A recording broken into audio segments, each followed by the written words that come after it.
Good afternoon. Welcome along to the NUFC chat with me, Steve Wraith and Lee Clark. Hi, Lee. How are you? Hi, Steve. You okay? Yeah, good, mate. Good. Another week closer. It's dragging on this takeover a little bit, isn't it? But I think we're used to that now.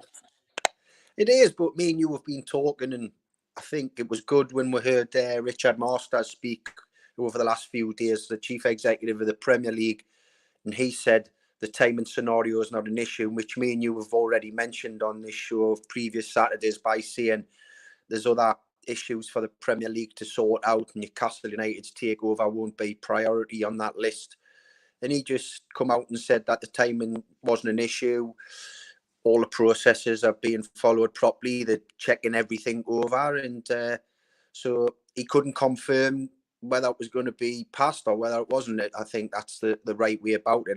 But I think it probably eased a lot of Newcastle United fans because I think they were just having started. There's been a little bit of rumour mongering, hasn't there, in the last few days, especially. It seemed to have hotted up a little bit that the takeover is not going to happen for this reason or that reason, and it's in doubt, in etc. Because I think so many Newcastle United fans now are so positive about this potential takeover. If this wasn't to happen now, this would probably be the worst they've ever felt. But I'm like you. I'm still very confident that it will happen. And you know me, my previous statements are that I would never believe it until I see them sitting in the stands at St James's Park. But I do think there's a lot of credibility in this one, and it's just, as he said, the chief executive of the Premier League, Richard Masters, the timing's not a problem. It's nothing, untoward. So just got to keep focusing, keep being positive, and hopefully that the takeover will happen eventually. Yeah, 100%. Now, I've got questions coming in. I did promise to ask this question. I had a phone call today from Charles Salvador, who used to be Charles Bronson, who's locked up, Lee. But he passes on his best to you. He said he was a big fan of yours when you were playing at Fulham. And he said he wants to know, though, who was your favourite Newcastle player of all time? Well, I grew up, 1980 was my first time in St James's, so obviously I got hold of the Keegan era as a player and the players that came with him. Chris Waddle coming through the ranks, Terry McDermott following Kevin, and then obviously Peter Beardsley coming into the football club. So I admired all them players, but Peter was the standout one for me. And then when I got into the football club as a schoolboy, we used to train on school holidays there every day alongside the first team squad on a couple of pitches down. Peter was just on the verge of leaving Newcastle to go to Liverpool then, which was a tough one to swallow at the time. And then obviously being replaced by the up-and-coming Paul Gascoigne, and then so those two players are the ones that stand out for me. I got closer. I got close to them both in terms of, off the field.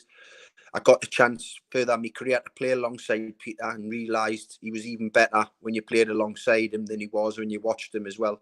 Unfortunately, I didn't get the chance to be in the same team as Paul. I got a couple of England squads with him. But what I've always said in the past, if Paul hadn't got that FA Cup final injury, would have went on to become the best player in the world, in my opinion. So I would probably say Peter was the main one, but Paul was obviously another one that, from it being a sort of an apprentice, a young schoolboy player at Newcastle, was someone I admired massively, Paul. But as I said, Peter was the one when I was standing in the paddock area in the 83, 84 season, promotion season. Yeah. Some of the things he'd done, him and Kevin and Waddle up top and Terry Mack just in behind, they were like, but they were just too good for that level, weren't they? Really, it was amazing. When we're lucky, we had those four players playing at that level of football, because they were still they were top level footballers, to be honest. Alex Hall says, nice easy question for you, Lee. What's your favourite goal for Newcastle United? Any goal that's got me helped the club get a positive result. Always, they're just more as important as each other, because every time I scored a goal, and we especially if we won the game, no better feeling.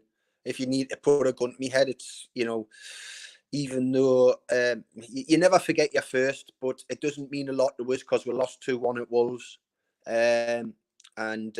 So that tarnished that a bit, because obviously when you score and you don't win the game, especially if you lose the game, it doesn't really matter. I'm always of the belief that, you know, you've got to get something from the game. So when you look at that, you probably go to my last one, which I didn't realise at the time would be my last one in my career, was a New Year's Day against Middlesbrough at St James's, 2006. 2006, and injury time, because I remember Shea was moaning he'd come up for the corner she had given, and I took it off his foot. I reckon he was like adamant he was going to put it in, but I've seen Shea, I've seen you in shooting and training, man. Stay back. Class. Danielle's asking the important question: where's your rosy wine today, Lee? It's the Saturday afternoons there. Dan Milne says, do you think the latest TV rights from the FA is a problem, or is it just another scare tactic, or is it something to worry about? I don't know whether you saw that, but obviously Saudi channel was obviously televising FA Cup games. You know, they didn't have permission. To me, it just seemed like another media story picked out of nowhere just to wind Newcastle fans up. Well, I just think that that going fishing for every issue with the potential new people who are going to take over the club. The Saudis are looking for ways and means of discrediting them. You know, this is about the fourth or fifth thing they're trying to do now. It's obviously the piracy of the football, the Premier League, now the FA Cup highlights, the human rights issues were touched upon, weren't they, as well? So, you know, it just seems that there's certain people out there that don't want this to go ahead for whatever reason. And me and you have said all along, we're not going to get involved in the political minefield of all this. No. We believe that the people who are making the decision inside the Premier League will have, you know, studied this takeover with a fine-tooth comb, and they would, if and when it gets passed, you know, they would have left no stone unturned to find out if these people are the right people to take over the club. John Burbeck's asking us, do you think it'll be sooner? We just had a chat off air before we came on, and we just said it's got to be sooner rather than later now, hasn't it? It's dragged on. You know, we're into the 6th week now, I think, and it's, Master's interview on Sky. Obviously, you can't give too much away. Some people were reading negativity into that, thinking that the process was going to drag on even further, and, you know, it hasn't even started yet. I've seen people tweeting that, but ultimately, you know, nobody knows how far down the road it is, but one would imagine that it's certainly going to get, you know, seen to or finished before the start of the season again, the restart of the season on the 17th of June. Yeah, I mean, that's what I'm hoping for, because obviously, you know, that part of Richard Masters' interview yesterday, the chief executive of the Premier League was saying the new transfer window won't open until this season's completed. Which is good, but he doesn't know when it'll be closing once it does open, you know. So, and I'd like to think that the new owners will certainly be ready to hit that transfer market with, you know, some gusto, because obviously we will know in previous windows under Mike Ashley's regime, we haven't been big hitters in the market, and especially if he knows he's got someone. If this hasn't gone through and it's still undecided when the window's open, I cannot see Mike Ashley wanting to pump any of his own finances into the playing squad. So it'll probably be even more of a disappointing transfer window if the new purchasers haven't taken over when that opens. Somebody made the point last night as well on the Geordie Dentist chat where, you know, a lot of these issues which haven't been addressed for supporters, like, you know, refunds on tickets, because obviously nobody's going to get a chance to see the games, including the FA Cup. None of this has been addressed by the club yet. That would lead you to think that the reason being that they're not going to be able to do that because it's not their club anymore. And until the new owners come in, that's going to be some issue that the new owner's going to have to address from the start, you know? Absolutely, yeah. I mean, you've got all that to deal with. People who've their season tickets, whichever part of the ground they're sitting in, you know, there's got to be some kind of refund or some deal done on tickets, season tickets further down the line when supporters are let back into the stadiums, etc. And I'm with you, with there being no sort of information out there at all in terms of an email to somebody or something going up on the official website to say it's in hand, it's being looked at. There's just been nothing at all. So that tells me that all that type of stuff will be put into the hands of the new ownership, and they'll be dealing with that once the takeover is complete. Yeah, I agree. Paul Gillingham says, who would be your perfect midfield partner, Lee, either past or present? Paul Gascoigne, as I said at the start. Or if I was lucky enough, if you're seeing someone away, I would probably say Paul Scholes. So Paul Scholes or Paul Gascoigne, two phenomenal players. But if Paul in his pomp, Paul Gascoigne in his pomp, because I'm never going to change my mindset that if he didn't pick up that knee injury, he would have become the best player in the world. He still had a magnificent career, by the way. Just watched some footage of him there this morning again, in a little documentary type thing. And even after the knee injury, and he went over to Lazio and he come back to Rangers, and his spell in England with Everton and Borough and that, he's still a phenomenal footballer. But that bracket he was in after the '90 World Cup, wow, he was some player, special player. Alan White saying, if the Premier League don't pass it, is that it over with? What happens with Amanda Staveley and the Reuben brothers? Again, we were speaking about this before we came on air, and it's probably a club that the Reubens could buy on their own, isn't it? Absolutely, yeah. And if anyone, I would imagine a lot of people have looked up the potential new owners, and you can go onto a website and look up the Reuben brothers and look at that portfolio, and they have a lot of interest in Newcastle and in the northeast in terms of their business portfolio. And I'm sure they still want to be part of owning Newcastle United Football Club. Amanda Staveley's obviously had an interest for a long time. She tried to do something a few years ago, so she has, a liking of the club, etc. So yeah, listen, if it gets to that stage, there could be something along those lines. Yeah. And as you said, the Reuben brothers certainly still have the wealth to be able to compete in terms of being owners of a Premier League club. Yeah, big question there from Mupp. He says, Lee, sausage rolls or steak bakes? Both with ketchup. I go sausage roll. All right, mate. I like steak bakes or sausage rolls as well. It doesn't matter, for me. So cheers for that, Mupp. Mark Dalton says, like I said yesterday, for a bloke who worked in the Northeast and knows the club and fans, Brian Swanson really did piss me off with his negative start to the interview. Yeah, I did think that. I mean, Brian's always come across as a nice lad, and he did work at Tyne Tees, but he started the part of the interview they showed, and I'm not necessarily sure whether that was the start of the interview, but it was the way that they edited it, so it was probably a little bit unfair on him. But he started off by saying, with all the people who were against this takeover because of the Saudis' involvement, and then he went into the question, So it's one of them things. You're sometimes subjected to the edit, aren't you, Lee? Of course you are, yeah, and whichever way they've done that, and as I said, there's people with their own agendas on why they don't want it to happen. They mightn't want Newcastle to become a powerhouse in domestic football, and then in Europe again. There might be fans of those clubs that are already at the top of in the top 4 or 5 clubs, and they don't want someone else to come and challenge them to do that, which potentially could happen with this takeover. So it's just as we say, you just keep a focused mind, keep being positive.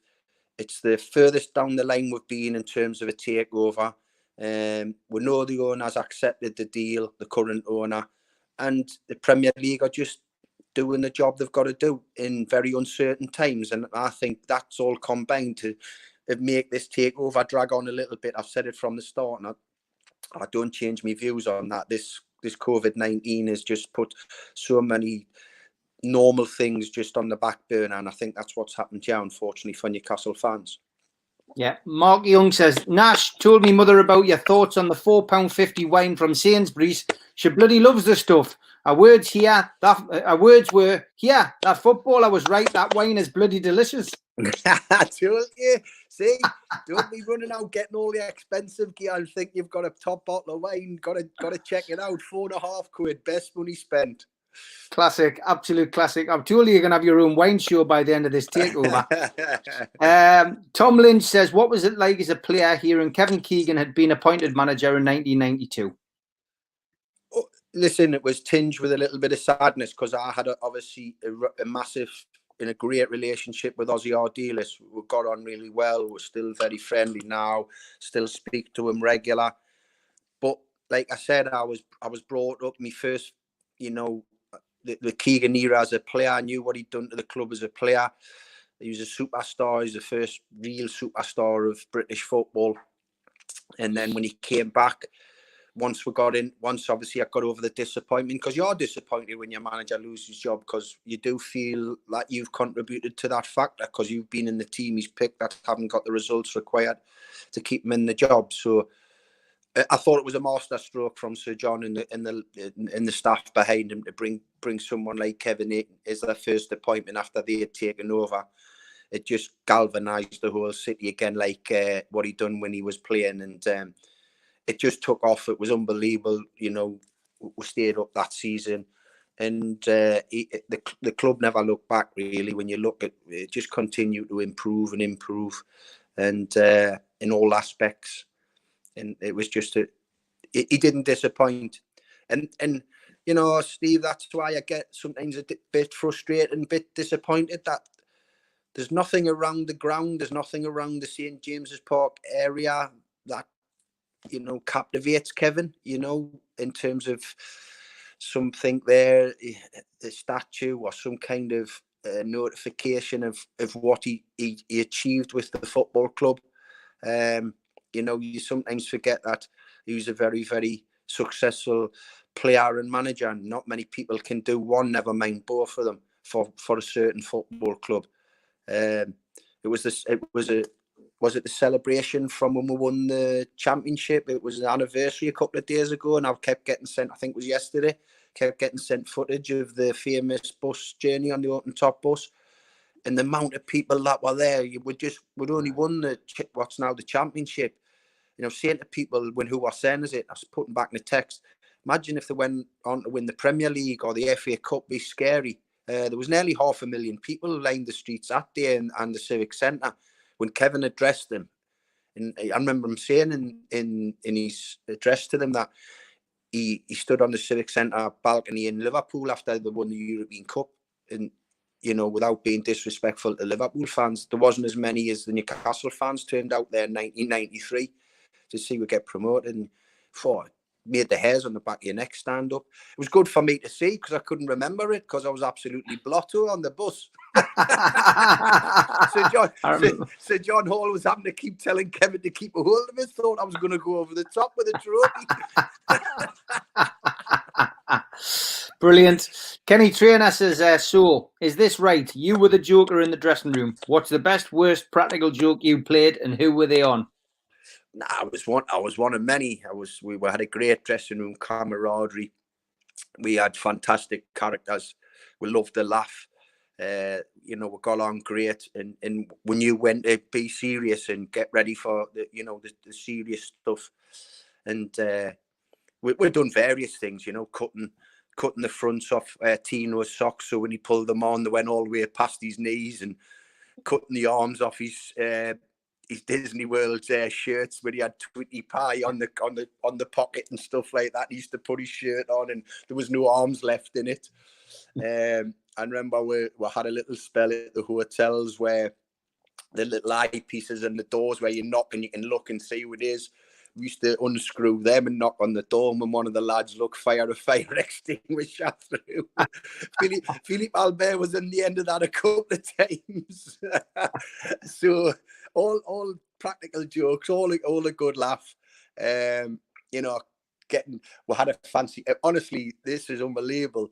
I think it was Alan's first Christmas party, Alan Shearer's, when he came back, and what a fancy dress.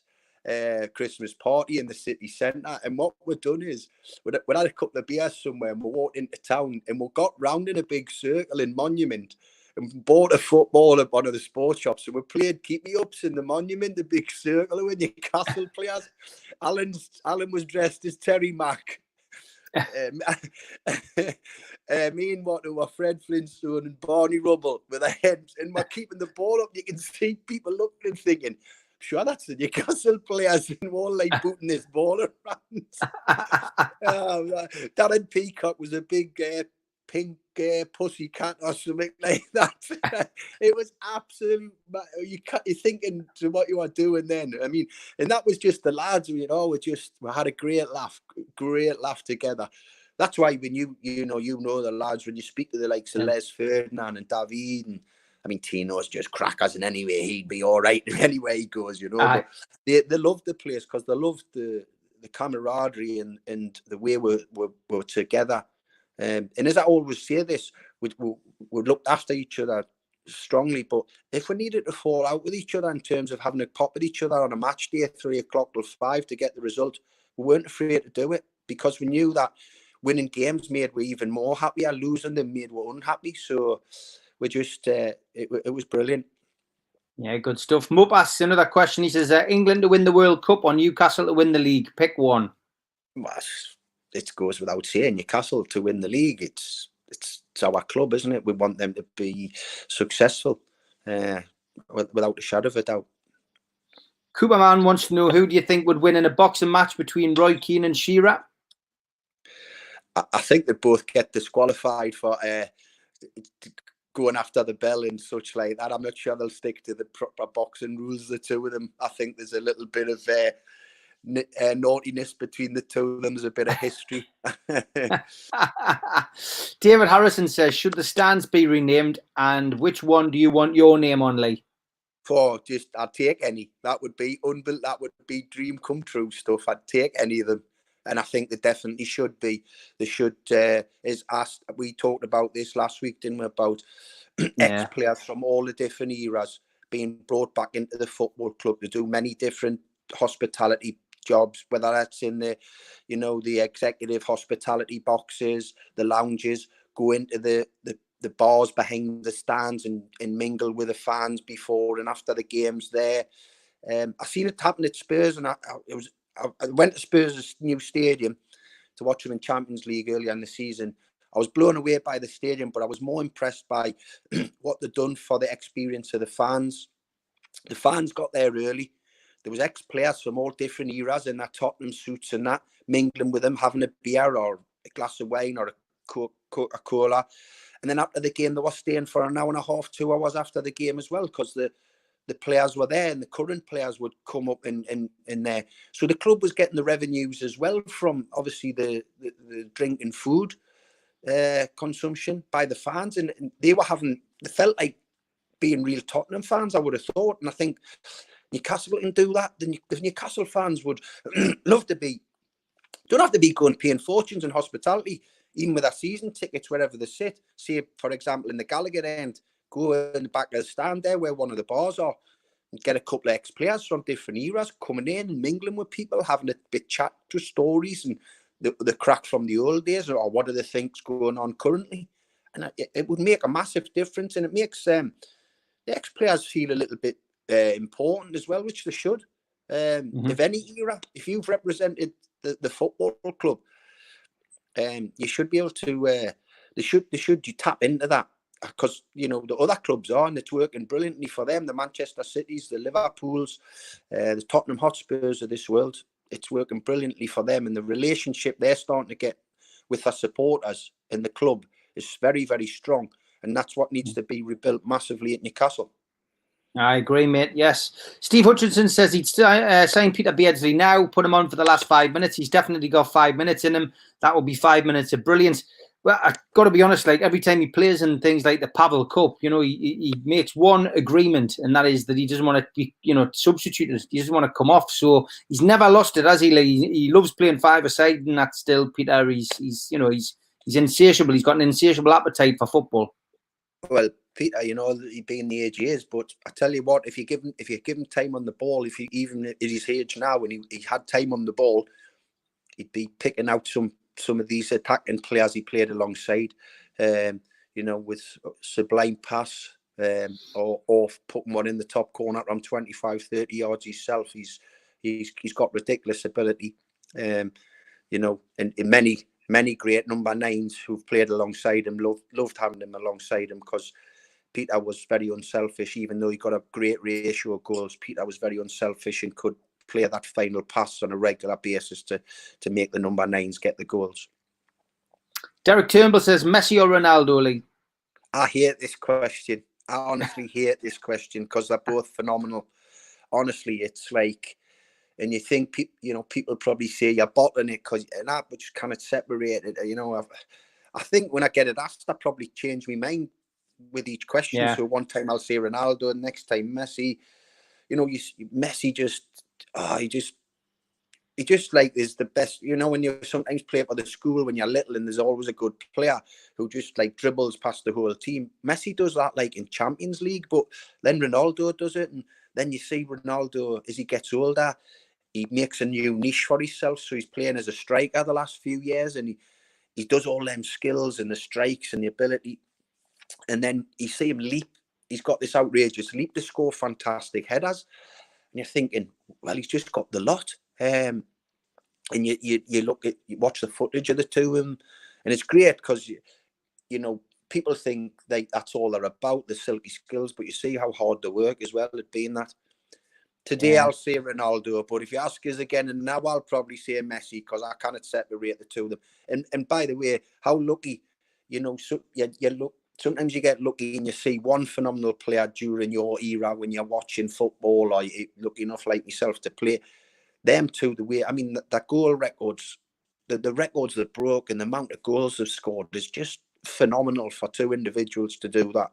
And then you try and separate them on that. You try and separate them on the trophies, what they've won, and they've both got phenomenal trophy records as well. What I like about Ronaldo, he's went and done it in various different countries as well, and he's ended up being top of the tree in all those different countries, and he's never been frightened of the challenge. So I'll say Ronaldo today, but at 4:00 I'll be saying it's Messi. Lee Thompson says, what's your thoughts about the rumoured meeting which was planned in May between the fans, Trust and Ashley?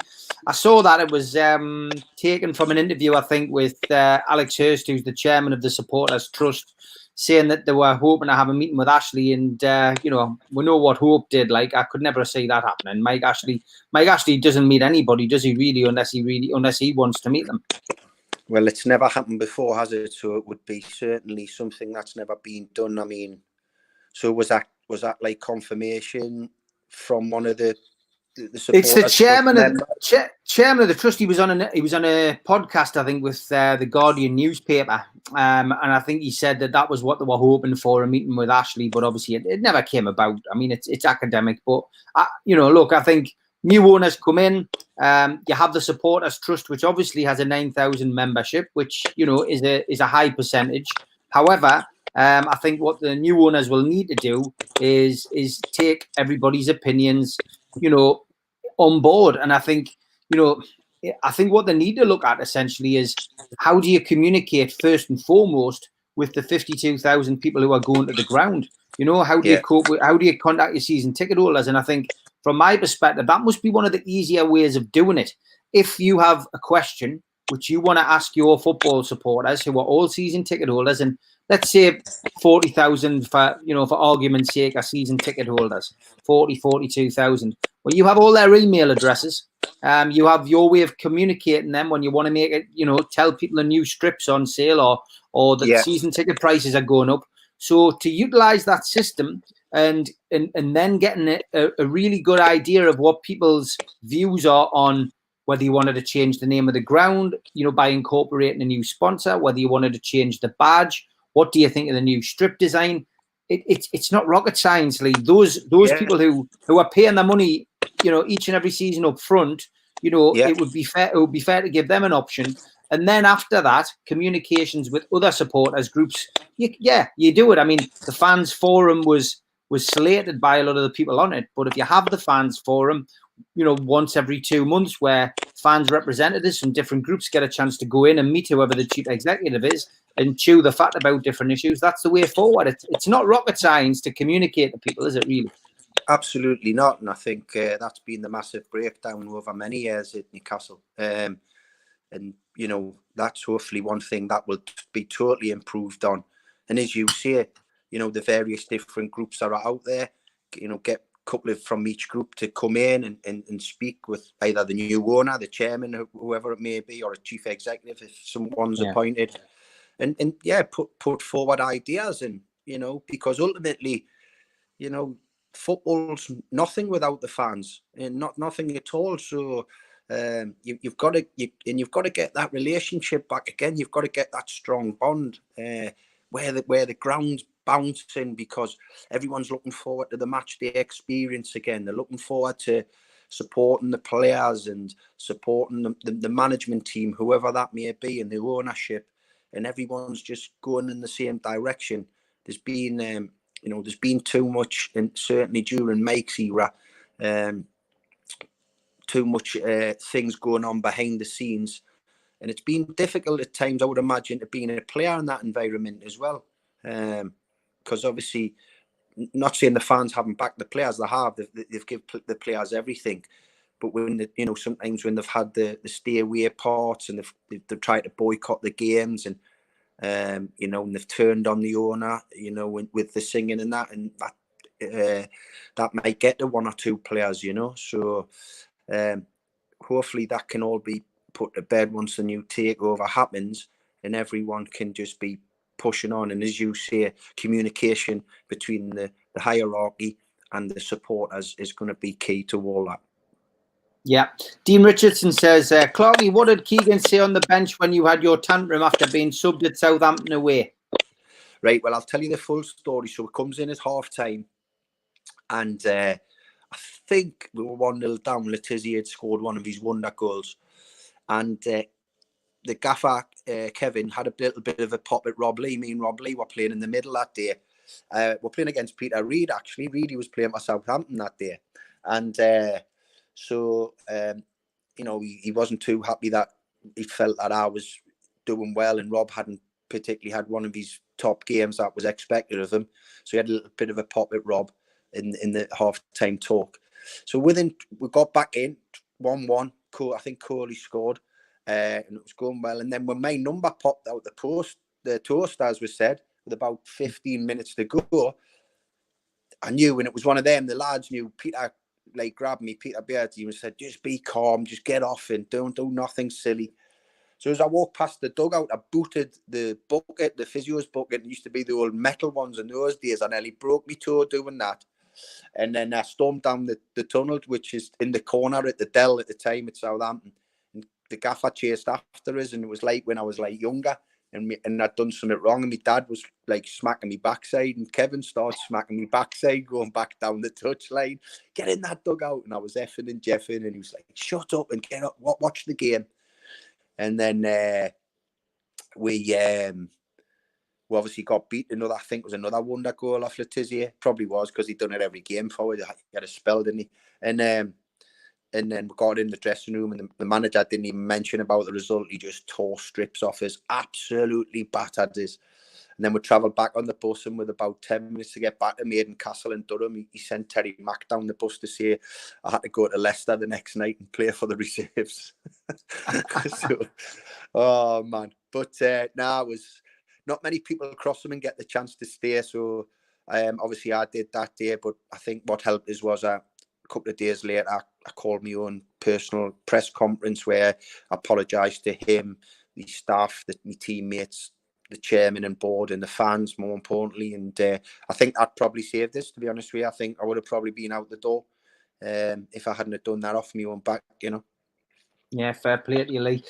Trotter says, do you think the Saudis are actually waiting for the Premier League safety before the deal's announced rather than Premier League checks? I mean, it's possible, isn't it, that, you know, that the checks have actually been done, and, you know, that they're waiting to announce it when they want to announce it? Possibly.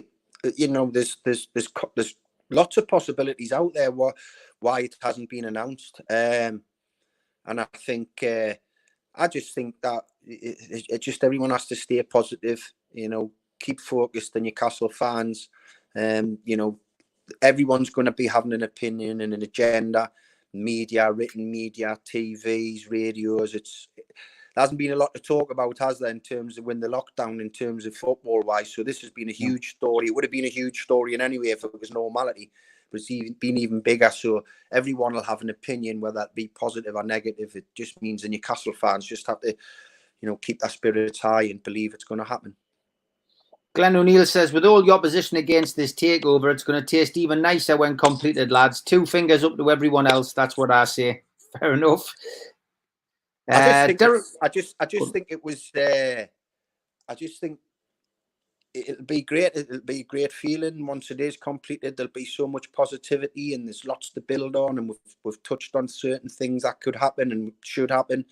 And I believe the new owners will embrace that. I think they'll want to get everyone on side. They'll want everybody just going in the same direction, from the youngest supporter to the oldest member of staff at the football club. So I think that's what they'll be focusing on. Derek Turnbull saying, from the outside looking in, your sacking at Huddersfield was bizarre. What reason was given to you at the time? I mean, you had a fantastic run down there, Lee. I mean, you broke Brian Clough's record for being unbeaten in the leagues. Yeah, I mean, 43 games unbeaten in the English Football League, which is still a record. The morning you actually got the call to say I was sacked, I was actually trying to get a hold of the chairman myself, because Wolves had made an approach to my agent that just sacked Mick McCarthy in the Premier League and were interested in talking to us. And I think, like, the question I see is, I think people were asking, was there something hidden behind it? Was there a different agenda? Because we were third top with a game in hand. If we had won the game in hand, we would have went into automatic. There was only 2 got automatic promotion. And things were going great. And then, obviously I was very hurt at the time, very confused. But when I got the chance to sit with the owner, who ended up, he sacked us, we had good conversations. And the example would be as if I had the wealth to buy Newcastle United and I was the owner. This was the same. Dean Hoyle was a massive Huddersfield Town fan. It was pictures of him in the stadium, and it's him on the terraces actually watching the game. He done fantastic with his personal life. Great businessman, made the money, bought the club, and built it up from nothing, and pumped a lot of money into it. And obviously, so he's a big Huddersfield fan. At the time, I was getting linked with quite a few jobs, and I got linked with the Leeds United job, which is Huddersfield's massive rival, 12 mile apart, West Yorkshire. So, and I'd done a press conference before we played Sheffield United in the league, and the questions were getting asked, and I refused to answer them. I didn't want to talk about. I wanted to talk about our game, and he took it that I wasn't saying I was committed. I wasn't turning them down, and he was a little bit hurt by that. So I think he said to me that was the reason that was bugging him, and the reason he got rid. Yeah, fair enough, mate. Doug Hall says, do you still think that replacing you with the Batty for his defensive duties affect our attacking style, which lost us the title in '96? Listen, first and foremost, David's was a great player, great holding midfield player, great lad, got on really well with him, terrific relationship with him. But I just felt that we were in my rhythm, in momentum. I was a different type of holding midfield player then, because I still had my attacking instincts. In the way we played, its speed with the quick passing, we were suited to that. And always when you put different personnel in the team, they play in a different way. And whether it was right or wrong, I mean, those final games, I think it was 9. I didn't get to start the last 9, and we didn't pick up enough points in those final games to get over the line. I personally would always say that I should have been left in the team, but anyone's going to say that. It's not me, and I'm not coming out and saying I was a better holding midfield player than David Batty. David was an international. He'd won the league with Blackburn. Very, very good at the role. I just played it in a different way because I had more of an attacking instinct, having played more as an attacking midfield player the early part of my career. And obviously I'd been there a while with the players, and we had that rapport. So it wasn't to be. It's all ifs and buts. People ask, was it Tino's fault? And it ultimately, we've all got to take responsibility as a group. It's the most heartbreaking thing that's ever happened, really, because not many people can say they've ever won the Premier League, and we could have been one of those few individuals. Yeah. Cameron says, do you regret the SMB T-shirt incident? And Alex is asking, how did the famous T-shirt happen when you were at Sunderland? Do you regret it? Of course, I regret it now when you're old and you're wise and you've been into management and you're trying to tell young players what to do and to behave and be professional. How it happened was down at Wembley with friends of mine to watch Newcastle. Went out Baker Street, I think, and it was a pub owned by a Geordie guy. And as I got out the black cab, lots of lads who I knew, and this T-shirt got stuck on us, and within seconds the camera rolls were flashing, and someone obviously, and then didn't hear anything more of it. A couple of weeks down the line, I was going to Northumberland play Wraith meeting, which is end of June, just before pre-season starts, and I got a call to say that the newspapers had the picture and they were going to run with the story. So we had to go and have a meeting. Peter was still on holiday, Peter Reid, the manager, and we had to meet with Bob Murray. And obviously, rightly so, my career there had to come to an end. And so we just moved on. I obviously got a great move myself down to London, and the club moved on themselves. Philly Hitchison's asking a big question. He says, Lee, Manhattan's Wallsend or Flares? Manhattan's. I've never been to Manhattan's Wallsend. And is Flares in the town? Circus. Used to be Circus. Ah, well, right. I remember. I say these new names. I don't know them. My kids talk about the places, and I haven't got a clue. But when I get explained what they used to be, that's when I know them. So, well, I'll have to say Flares because I've never been to Manhattan's in Wallsend. Maybe we should go there after lockdown, and he can get the drinks in.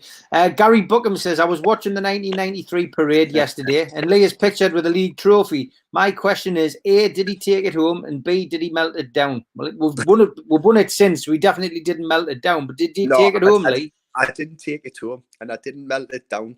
And as I said, that was just absolute crazy. Probably one of the reasons why we went early morning, 6 o'clock in the morning, we got a flight from Newcastle, the team, and we went on holiday together to celebrate the victory. So I think Sir John probably took it off us because he knew I was going to do something crazy with it. Either drop it or something. So he probably took it off us, which was probably the right thing to do.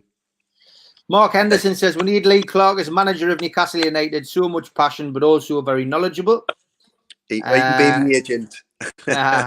Colin Wilson says, full house every week with old Mandy ringing out from the terraces. I can't wait, and I'm sure Amanda will love it. Sounds like the song's already been sorted out. Trotter says, Lee, you and Sean Longstaff answered my 9-year-old son's question on a podcast last night. He was chuffed to bits, and I've shown videos of you playing for Newcastle. He's now a big fan of you. Aye, well, that's good. I mean, yeah, I went on something with Sean, which is good because you know, I gave Sean his first opportunity in full-time football, and I took him up to Kilmarnock with Callum Roberts and Freddie Woodman. And I could tell straight away he not only was a terrific player, he had the characteristics to play for a Newcastle United as well. Because, you know, I've said this many times, I've seen many good players fail at Newcastle because they haven't got the character to handle the expectation of the crowd, the demands of the crowds. But Sean certainly has that in abundance. And on top of that, he's a very dedicated kid, great attitude, which has obviously been instilled by his father, who was a top sportsman himself through the ice hockey. It's good that I didn't realise they still did videos, or is that what they use when they try and watch me now? Or can you? I don't know if any of my games are on YouTube. I'm not sure they filmed them then. There's a few, mate. There is a few. You'll have to get on. Ian says, hi, did you ever ask Lee to finish the story, Steve, how he started about the day in training when he went in hard on Keegan and then on Pavel? What was Pavel's reaction? Finish it off. We did talk about it last week, but Ian obviously didn't join with. Just tell us about that day. I didn't actually go in on Pav hard. I'm not stupid enough to do that without a shadow of a doubt. I've done some stupid things in my time, but I wasn't going to go in on the big man like that. What happened was Kevin used to join in regular, and the training was always competitive. So he was on the same team as Pav this day, and I think Pav rolled the ball to Kevin, and he went to turn on it, and I hit him with a tackling the gaffer went flying up in the air, and you know, it was a bit over the top, the tackle, to be honest. But that was like training anyway. Once, because even though Kevin was the manager, he knew once he was involved in it, it was just normal. And he to be fair, he wasn't bothered about it, brushed it off. But Pav was upset. One of his teammates had been hit with a tackle, so he come up to us. And Pav was a ridiculous athlete. He used to play head tennis with a high net, but Pav didn't have to head the ball. He could get his foot up above the net and smash the ball down into the court, so he'd win the points. And he'd done this with his leg. I'm standing up straight. I know I'm not the tallest anyway, 5'8", but he whipped his leg over my head. If he had connected with my head, I wouldn't be sitting here talking with you guys this day. And he just basically done that to give us a little warning not to have a go at any of his teammates. So I thought, right, I'll not be doing that again in a hurry. Steve Hutchinson says, thanks, Lee. Clarky, baby, he puts, I had some of the best times of my life out drinking with the Toon players on a Sunday night. Happy memories, great bond with the fans and players back then, which is true. Listen, it is. And I know it's difficult now because times have changed with the phones and the camera phones and the videos, and people could get a bit tricky with those, you know, and then the story changes dramatically to what the reality was. But we had a great relationship with the fans, the lads, when we used to go out. They'd come up and ask us questions about the game. Everyone was respectful to each other, and you know, that's the saddest thing for me in modern football now. There's not really that relationship, but I understand the issues why as well.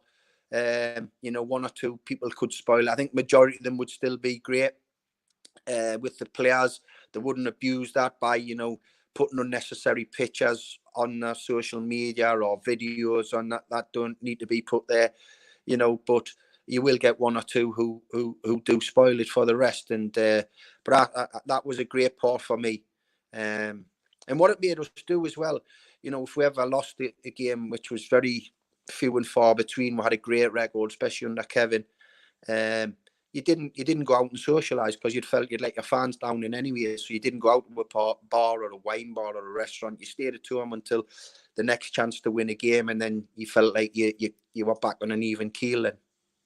Yeah. Shelley says, hey, Lee and Steve, thanks for taking the time out of your day for this. It's a pleasure. Lee, if you went out drinking in Newcastle, what was your favourite bar? Obviously, back in the old days. Well, Julie's, wasn't it? The key side then was Jimmy's and Julie's. Yeah, so we were quite regular. I mean, it got to the stage, we've had some great wins in London, and Kevin would get the team bus to just stop outside Julie's, and there was a big queue, and we'd be getting off, and they'd all be giving me like standing ovation as we went straight through the front door. You know, it was like surreal when I tell me kids now what was going on and all that. It was like, what the heck, man. I used to let you in the back door. I did a little bit in my book, Every Boy's Dream, and talked about my first door job at Masters, and I used to let you lads in the back. Remember the back fire exit? You did. That was my very first door job in the 90s. Mental days, man. You did. Good stuff. Cameron Shield says, what was your favourite moment from the 1992-93 promotion season? There was many, especially when you think about you know, the two results against our rivals, Sunderland, both won with terrific free kicks from Scott and Liam. The night at Grimsby, I mean, when we got it, I mean, someone sent us a picture on the anniversary of that when, you know, David Kelly put the ice bucket over the top of the gaffer's head, and he was absolutely drenched. You know, stopping off all the way home at every bar and hotel that was open with Newcastle United fans in there with our strips. So we never got back till early hours of Wednesday. And then we had to play, we had a game extra, if you remember. We had to play Oxford United on the Thursday night before the famous Leicester game on the Sunday. And obviously we were still half cooked, weren't we, with the players? So we came in 1-0 down at half time, and the gaffer had a right pop at us, like we'd already won the league, and he kept wanting the drink late on the Tuesday night, and then he's having a go. And so me and Coley, we scored in the second half, ended up winning. Then obviously I just watched it back the other day, the Leicester City day, from getting to the ground till, you know, the night time was just phenomenal. It was just what dreams are made of, you know. I remember Sir John getting interviewed at half time, being on the TV. He'd obviously had a few glasses of champagne, and he just like this. And his exact words was, won the Premier League, were coming for them, won the clubs in Europe, were coming for them.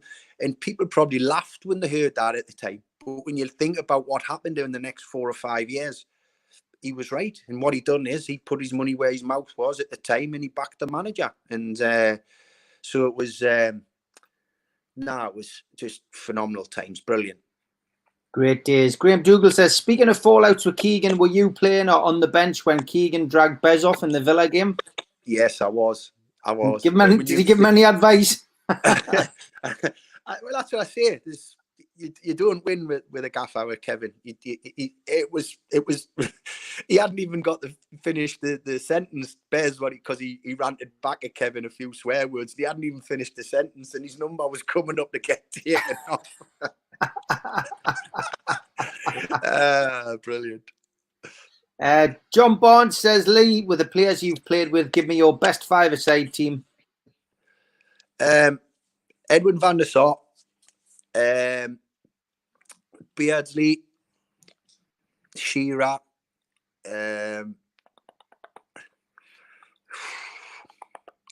Ginola. Will I have a midfield player? Well, he's an attack. He'd be the only one with any sort of defensive mind would have to be Rob Lee. Spot on. Good teammate. Craig Foster says, what was the most intimidating away ground? It wasn't really intimidating, but you always got a different feel at both Old Trafford and Anfield. You always got a different feel when you went to those grounds in terms of a little bit extra special. So, yeah, never felt intimidated. It just enjoyed it. Because we knew we were going to go there and not change the way we played. We're just going to go and take the opposition on. Yeah. Michael Barrymore, what do you make of this question? Let's be honest. The reason why ex-players are coming out and backing Bruce is because he's a local lad and he's a nice bloke. He's never been linked with a big job before. This must be the reason. What's your thoughts on that? I mean, Brucey's, I know he's well respected amongst the football fraternity wherever he's played, and he is respected amongst the lads up in the northeast. Is that the reason, or is it? What's your take on what Michael says? I'm not sure what everyone else's opinion is. I've already come out and said I hope he's given an opportunity, and not because I like him and he's a pal of mine. Because I'm a Newcastle United fan, I want the best. I just feel that under difficult circumstances, this season he's shown, that he can get the club where they want to be at this current time, which is to stay in the Premier League. Job, accomplished just about. Has it been great football? Of course it hasn't. We're not a team that can go and take teams on. We've got to play in a certain way and try and nick the result. All I've said is, Steve's in the driving seat in terms of being the current manager. Do the new owners give him the chance and say, right, the budget's going massively up. We want a higher standard of squad. We want a higher standard of individual player. But what comes with that is you cannot really lose very often, if at all. You've got to win most games, and you've got to win the top 6, top 4 as quickly as possible. If it doesn't look like it's going to happen under your management, we'll have to move you on. And I think Steve would accept that. He understands that. But there's also the possibility of if Steve not getting that chance, and all managers realise that, especially when the takeover happens, they're the new people who spent this money to acquire the football club are well within their rights to get a new manager. And if that was the case, Pochettino, go for Pochettino and get him in and get it done. So I've just put my opinion out there, but all I want ultimately is Newcastle to be successful, and whoever's in the management seat, I've always said it, whoever's going to be that manager to get that elusive trophy since the first couple lads, statue time. Make sure you're in you've got your best face on, because you'll be putting a statue up at St James's for you. Trotter says, what do you think of ex-players being banned from St James's? Has Lee ever been banned for something he said? I've never personally been banned. There was a spell. Where I found it really difficult to get tickets as an ex-player, so I had to use what I used to have to do is when you're a manager or a coach in another club, you submit a scouting request to go to the matches as a scout working for your club or whatever, and you get tickets and get put in a designated area there. So there was a couple of times I had a little spell where I had to do that, and some of the administration lads behind the scenes who you know what I'm talking about, they got quite embarrassed about it actually when I used to ring them up to see if there was any tickets, and they had to say that there wasn't unless any were returned, and I would could I buy them. But that changed a little bit in terms of I got looked after in terms of ticket wise after that. No, I've never toed the party line in terms of I've spoken passionately as a supporter. I haven't toed the party line and telling people what they want to hear, whether that be an owner, chief executive, a manager, and thankfully I've never been banned, but I do know one or two lads where it's been disappointing. As I said, if you've been lucky enough and you've worked hard and you've got yourself an opportunity to be an ex-player of that football club, you should be respected no matter what era you played in, and given an opportunity if you ever wanted to go back, which they do at Man City. You don't have to be part of a great Man City team. You could be part of a team that didn't really hit the heights, but because you represented that football club, you go back there now and you get treated brilliantly, and that's the way it should be. Get the relationship strong between the club, the supporters, the ex-players. That's what you've got to do. Yeah. Last couple of questions, Lee. The hour's nearly over. Tom Lynch says, as an ex-pupil myself, Lee, who was your favourite teacher at Benfield? Bob Hamill. He's my football teacher, sports teacher. He showed great loyalty to us. Stayed friends with him after my school life, and just a great bloke. Kenny Trainer says, if you could choose one player from the current team to play in the Entertainers team, which one would you choose? He would choose St. Maximin. I think so. I think I would be the same. I think he'd fit into the ethos of the team.